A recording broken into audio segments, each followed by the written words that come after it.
નમસ્તે વિદ્યાર્થી મિત્રો, આગળના વિડીયોની અંદર આપણે કસોટી સંકરણ વિશે માહિતી મેળવી. જે મેન્ડેલે એક સંકરણનો પ્રયોગ આપ્યો હતો એના કસોટી સંકરણની આપણે ચર્ચા કરી, એની ગાણિતિક માહિતી પણ મેળવી. હવે આપણે એક સંકરણના પ્રયોગને નિરીક્ષણોને આધારે મેન્ડેલે તેમના વારસાગમનને સમજવા માટે બે સામાન્ય નિયમો રજૂ કર્યા, જેને કહેવામાં આવે છે આનુવંશિકતાના સિદ્ધાંતો અથવા તો નિયમો. બરાબર, તો એમાં બે નિયમો છે. પ્રથમ નિયમ અથવા તો પ્રભુતાનો નિયમ અને બીજો નિયમ અથવા તો વિશ્લેષણનો નિયમ. તો બંને નિયમો આપણે હવે સવિસ્તાર જોઈશું. પ્રથમ પ્રભુતાનો નિયમ છે, એના માટે તમારે પ્રભાવી જનીન અને પ્રચ્છન્ન જનીન વિશે સમજવાનું છે. પ્રભુતાનો નિયમ શું કહે છે? તો પહેલું, લક્ષણોનું નિર્ધારણ કારકો નામના સ્વતંત્ર એકમો દ્વારા થાય છે. એટલે કે લક્ષણો કયા પ્રદર્શિત થશે એનો આધાર કોની ઉપર છે? કારકો ઉપર આધાર છે. ત્યાર પછી કારકો હંમેશા જોડમાં હોય છે. જો કારકની જોડમાં બે કારકો અસમાન હોય તો તેમાંથી એક કારક બીજા કારક પર પ્રભાવી હોય છે, જેના વિશે આપણને ખબર છે. એટલે કે એક પ્રભાવી અને બીજું પ્રચ્છન્ન હોય છે. F1માં માત્ર એક પિતૃના લક્ષણો અભિવ્યક્ત થવું, જે આપણે એક સંકરણના પ્રયોગના પરિણામમાં જોયું, અને F2માં બંને પિતૃના લક્ષણોનું અભિવ્યક્ત થવું એ પ્રભુતાના નિયમ દ્વારા સમજાવી શકાય છે. તો આ અહીંયા પ્રભુતાનો નિયમ અહીંયા પૂર્ણ થાય છે. હવે આપણે સમજીશું વિશ્લેષણનો નિયમ. વિશ્લેષણના નિયમમાં થોડી ડિટેલમાં ચર્ચા કરવાની છે. એના બીજા પાછા બે નિયમો છે, અપૂર્ણ પ્રભુતા અને સહપ્રભાવિતા, જે ઉદાહરણ સાથે તમને સમજાવેલું છે. તો વિશ્લેષણ નિયમ એ તથ્ય પર આધારિત છે કે એલીલ કારકો એકબીજા સાથે સમૃદ્ધ થયા વગર સાથે રહે છે અને F2 પેઢીમાં બંને લક્ષણોની પુનઃ અભિવ્યક્તિ થઈ જાય છે. તમે જોયું કે એક સંકરણના પ્રયોગમાં પહેલી પેઢીની અંદર કોઈ પણ એક જ પિતૃના લક્ષણો જોવા મળ્યા અને બીજી પેઢીમાં બંને લક્ષણો જોવા મળ્યા. ભલે પછી તે પૈકી એક F1 પેઢીમાં અભિવ્યક્ત થતું ન હોય. આપણે જોયું કે F1 પેઢીની અંદર એક લક્ષણ અભિવ્યક્ત નથી થતું. ધારો કે ઊંચા અને નીચા છોડ લીધા, તો ઊંચા છોડ F1માં જોવા મળે છે પરંતુ નીચા નથી જોવા મળતા, જ્યારે F2માં બંને ઊંચા અને નીચા બંને જોવા મળે છે. તો પિતૃઓમાં બંને એલીલ આવેલા હોય છે, જે જન્યુના નિર્માણ સમયે કારકો એકબીજાથી અલગ પડે છે. તો પિતૃઓમાં તો એલીલ બંને આવેલા છે, પરંતુ જ્યારે બંને પિતૃઓ નર અને માદા પિતૃઓ જે છે એ બંનેમાં જન્યુનું જોડાણ થાય છે, એ સમયે કારકો જન્યુના નિર્માણ સમયે કારકો એકબીજાથી અલગ પડે અને એ પૈકીનું એક જ કારક જન્યુકોષમાં દાખલ થાય છે. એટલા માટે આવું રિઝલ્ટ જોવા મળે છે, એવું કહે છે.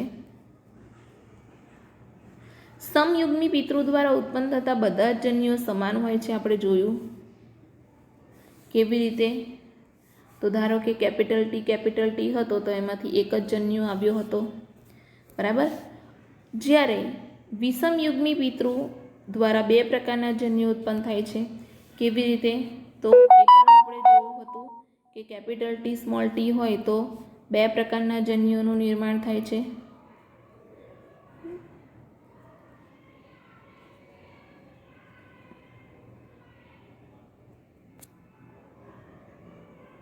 કેપિટલ ટી અને સ્મોલ ટી, જેમાં પ્રત્યેકમાં એક એક એલીલ સરખા પ્રમાણમાં હોય છે. કેપિટલ ટી અને સ્મોલ ટી બંનેનું પ્રમાણ કેવું હોય છે? સરખું હોય છે. હવે આપણને નિયમો આપ્યા છે વિશ્લેષણના નિયમને સમજવા માટે, અને એ નિયમનું નામ છે અપૂર્ણ પ્રભુતા.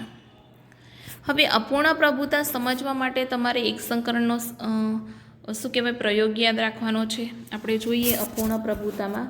અપૂર્ણ પ્રભુતાનું આપણે ઉદાહરણ લઈએ તો એની અંદર તમને એક ઉદાહરણ આપેલું છે કે એ ઉદાહરણની આપણે વાત કરીએ તો શ્વાન પુષ્પ તરીકે એક પુષ્પ હતું, જે 3 જુદા જુદા કલરના પુષ્પ આપતા હતા. અહીંયા આપણે જોઈએ, હેડિંગ લગાવીએ, અપૂર્ણ પ્રભુતા. બરાબર. હવે આ અપૂર્ણ પ્રભુતાને સમજવા માટે આપણે થોડી ચર્ચા કરવાની છે. શ્વાન પુષ્પ અને સાથે સાથે બીજું ઉદાહરણ હું તમને કહું. શ્વાન પુષ્પ તો છે જ, જે તમને અત્યારે આપેલું છે, પણ બીજું પણ ઉદાહરણ છે મિરાબિલિસ જલાપા. બરાબર. તો આ બંને એવી વનસ્પતિઓ છે જે જુદા જુદા 3 પ્રકારના કલર ધરાવતા પુષ્પો ઉત્પન્ન કરે છે. સફેદ પુષ્પ, ત્યાર પછી લાલ પુષ્પ અને ત્યાર પછી ગુલાબી પુષ્પ. તો આ વનસ્પતિની અંદર એવું કેમ થયું? જનીનમાં એવો તો શું ચેન્જ થયો તો એવું જોવા મળ્યું કે 3 કલરના જુદા જુદા પુષ્પો જોવા મળે છે. બરાબર. તો આપણે જોઈએ એનો પ્રેક્ટિકલ કે શ્વાન પુષ્પ અથવા તો મિરાબિલિસ જલાપામાં પી પેઢી તરીકે કેપિટલ આર એટલે કે પહેલાં હું તમને સંજ્ઞા સમજાવી દઉં કે જો સફેદ પુષ્પ હશે તો એની સંજ્ઞા કઈ છે? ડબલ્યુ. લાલ પુષ્પ હશે તો આર અને ગુલાબી પુષ્પ હશે તો બંનેની ભેગી એટલે કે પિંક. બરાબર. ઓકે. હવે પી પેઢી તરીકે કેપિટલ આર અને સ્મોલ આરનું શું કરાયું? સ્વફલન. કેપિટલ આર છે તો તમને ખબર છે જન્યુ કયો હશે? Capital R. અને સ્મોલ આરમાં જન્યુ સ્મોલ આર. તો આ એમને શું જોવા મળ્યા? જન્યુઓ. હવે આ જન્યુઓનું શું કર્યું એમણે? સંકરણ. તો જ્યારે પણ જન્યુઓનું સંકરણ કર્યું ત્યારે કેપિટલ આર અને કેપિટલ આર એટલે બધા જ એમને કેવા મળ્યા? પુષ્પો સંમિશ્રિત. આ જે છે એ F1 પેઢી છે. F1 પેઢીમાં બધા જ પુષ્પો કેવા મળ્યા? ગુલાબી પુષ્પો.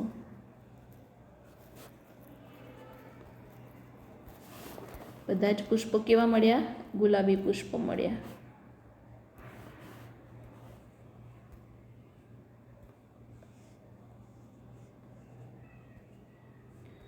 હવે ગુલાબી પુષ્પ મળ્યા ત્યાર પછી આગળ શું થયું?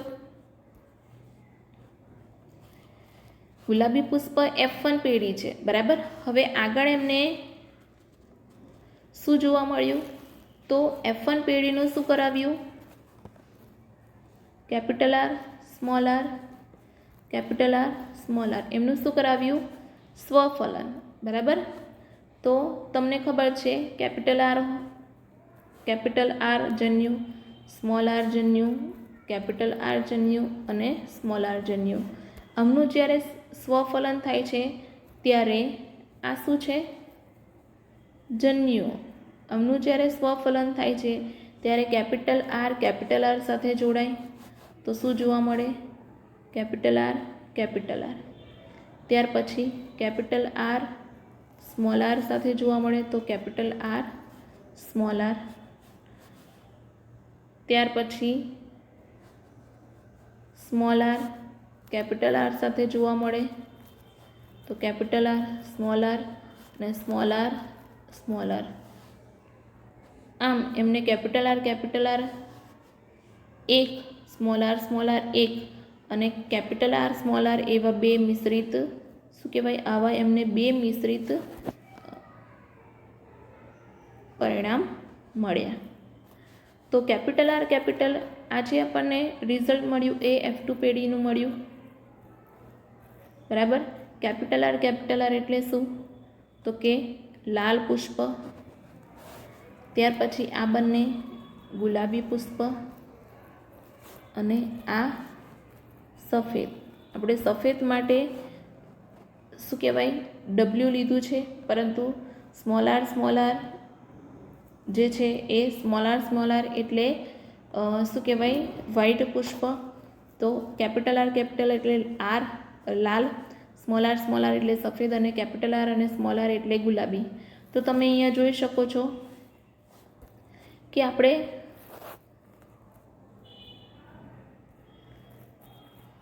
સ્વરૂપલક્ષી જનીન પ્રકારની વાત કરીએ તો એમાં લાલ પુષ્પ 1 જોવા મળ્યા, ગુલાબી પુષ્પ 2 જોવા મળ્યા અને સફેદ પુષ્પ 1 જોવા મળ્યું. ધેટ મીન્સ કે રેશિયો 1:2:1 થયો. બરાબર. અને જનીન પ્રકારની આપણે વાત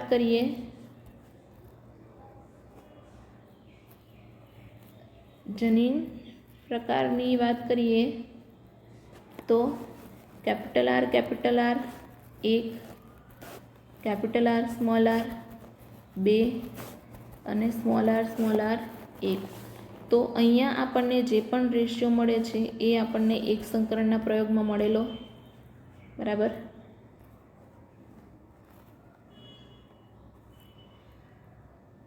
આ જે પણ કઈ રેશિયો છે એ આપણને એક સંકરણના પ્રયોગમાં મળ્યો હતો.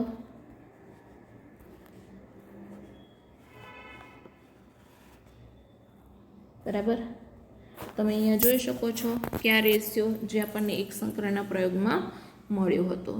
તો આ અહીં શું છે, એક એલીલ બીજા ઉપર અપૂર્ણ પ્રભાવી છે, સંપૂર્ણ રીતે પ્રભાવી નથી. સમજ પડે છે બધાને? હા કે ના? હવે આપણને બુકમાં જે આપેલું છે એના વિશે એમાંથી આપણે જોઈશું.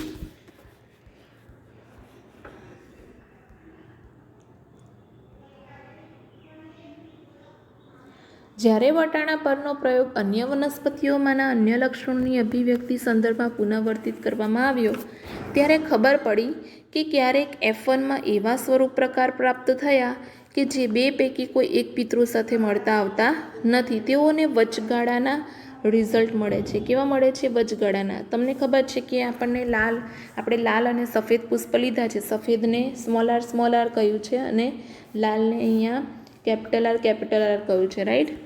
તો ઉત્પન્ન થતા પુષ્પ કેવા મળે છે? ગુલાબી. તો ના લાલ મળે છે ના સફેદ મળે છે. એટલા માટે કહેવાય કે વચગાળાના મળે છે. શ્વાન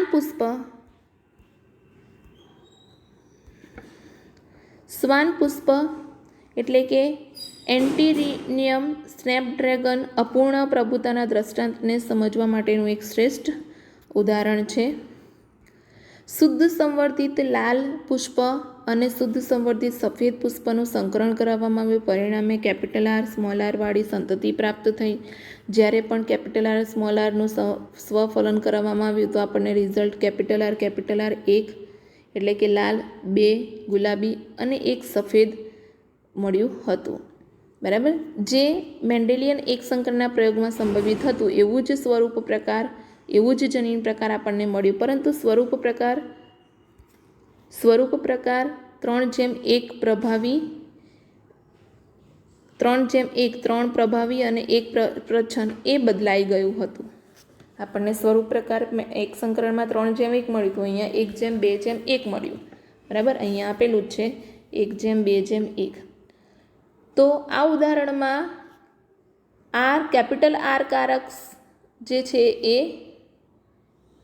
સ્મોલ આર કારક પર સંપૂર્ણ પ્રભાવી ન રહ્યું. એટલા માટે એમને 3 પ્રકારના પુષ્પો મળ્યા: લાલ, સફેદ અને ગુલાબી. બરાબર. આ અપૂર્ણ પ્રભુતાનો નિયમ સમજાવે છે. ત્યાર પછી પ્રભાવિતાની સંકલ્પનાનું સ્પષ્ટીકરણ અહીંયા આપેલું છે. આ જે પ્રભાવિતાની સંકલ્પના આપેલી છે એનું સ્પષ્ટીકરણ અહીંયા સમજાવેલું છે કે પ્રભાવિતા વાસ્તવમાં શું છે. બરાબર. પ્રભાવિતા વાસ્તવમાં શું છે?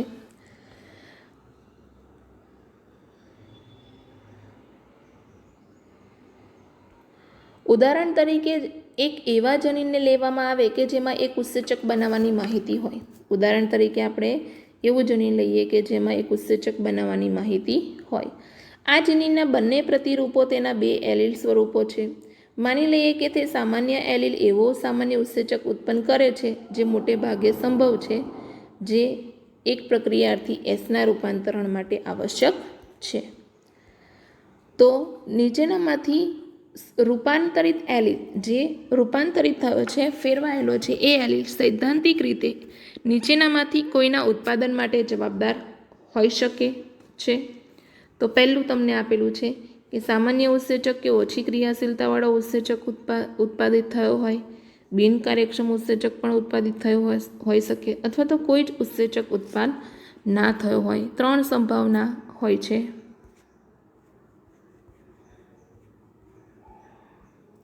તો પહેલા કિસ્સામાં રૂપાંતરિત એલીલ એ અરૂપાંતરિત એલીલના સમાન છે કે તમને સામાન્ય ઉત્સેચક અથવા તો ઓછી ક્રિયાશીલતાવાળો ઉત્સેચક ઉત્પન્ન થાય છે. ધેટ મીન્સ કે તે એક જ સ્વરૂપ પ્રકાર સર્જશે, તેના પરિણામ સ્વરૂપે પ્રક્રિયાથી એસનું રૂપાંતરણ થશે, અને આ એ ખૂબ જ સામાન્ય છે. પણ જો એલીલ બિનકાર્યક્ષમ ઉત્સેચક અથવા તો બિનકાર્યક્ષમ ઉત્સેચક ઉત્પન્ન નથી કરતા તો સ્વરૂપ પ્રકાર પર અસર થશે.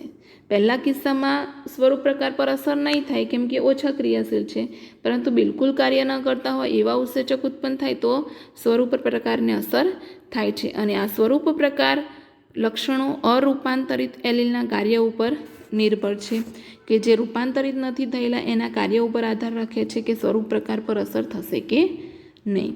અને જો સામાન્ય રીતે અરૂપાંતરિત એલીલ જે વાસ્તવિક સ્વરૂપ પ્રકારનું પ્રતિનિધિત્વ કરે છે તે પ્રભાવી હોય છે, તથા રૂપાંતરિત એલીલ મુખ્યત્વે પ્રચ્છન્ન હોય છે. આ યાદ રાખવાનું કે જે એલીલ વાસ્તવિક સ્વરૂપ પ્રકારનું પ્રતિનિધિત્વ કરે તે પ્રભાવી, અને જે રૂપાંતરિત એલીલ મુખ્યત્વે છે એ પ્રચ્છન્ન હોય છે. આ ઉદાહરણમાં પ્રચ્છન્ન એલીલના અભિવ્યક્ત થવાથી ઉત્સેચક બનતો નથી, અથવા તો બને તો એ કાર્યક્ષમ હોતો નથી. એટલે કે પ્રચ્છન્ન એલીલ અભિવ્યક્ત થયું એટલા માટે કોઈ પણ ઉત્સેચક બનતો નથી અથવા તો બિનકાર્યક્ષમ ઉત્સેચક ઉત્પન્ન થાય છે. સમજ પડી બધાને? આવડશે? હા કે ના? તો આ થઈ ગયું મેન્ડેલના આનુવંશિકતાના સિદ્ધાંતો અથવા તો નિયમોમાં પ્રભુતાનો નિયમ અને વિશ્લેષણનો નિયમ. વિશ્લેષણનો નિયમ સમજવા માટે આપણે અપૂર્ણ પ્રભુતા, વિશ્લેષણના નિયમમાં 2 નિયમો છે, અપૂર્ણ પ્રભુતા અને સહપ્રભાવિતા. અપૂર્ણ પ્રભુતા એટલે શું એ મેં તમને સમજાવ્યું આજે. ત્યાર પછી સહપ્રભાવિતા એટલે શું એ આપણે નેક્સ્ટ સેશનની અંદર જોઈશું, કેમ કે સહપ્રભાવિતા થોડું જનીનને લગતું છે, અને એની સાથે સાથે હું તમને થોડી બીજી પણ ટિપ્સ આપીશ જે તમને ફ્યુચરની અંદર ખૂબ જ ઉપયોગી બનશે. તો આ જનીનના લગતા જે શું કહેવાય ચેપ્ટર છે એમાં થોડું ધ્યાન આપજો, થોડું વ્યવસ્થિત ઘરે પ્રેક્ટિસ કરજો, ના ખબર પડે તો પૂછી લેજો, કેમ કે તમને આ કોલેજની અંદર પણ આ જે બેઝિક ઇન્ફોર્મેશન છે, અગત્યની માહિતી છે, એકદમ સામાન્ય માહિતી છે, એ તમને કોલેજમાં કંઈક ને કંઈક જગ્યાએ કામ આવશે. ત્યારે તમને એમ થશે કે કાશ મેં 5મું ચેપ્ટરમાં ધ્યાન આપ્યું હોત તો વધારે સારું રહેતું, રાઈટ? તો એવો અફસોસ ન થાય એટલા માટે આપણે જે રેગ્યુલર અહીંયા ભણાવવામાં આવે છે, સમજાવવામાં આવે છે એના ઉપર ફોકસ કરજો, બરાબર? નેક્સ્ટ સેશનની અંદર આપણે આનુવંશિકતાના નિયમમાં, વિશ્લેષણના નિયમમાં સહપ્રભાવિતા વિશે ડિટેલમાં જોઈશું, અને એ સાથે આપણા મેન્ડેલના એક સંકરણનો પ્રયોગ એટલે કે એક જનીનનું વારસાગમન પૂર્ણ થશે, અને ત્યાર પછી શરૂ થશે 2 જનીનોનું વારસાગમન. ક્લિયર? ઓકે. તો નેક્સ્ટ સેશનની અંદર આપણે સહપ્રભાવિતા જોઈશું.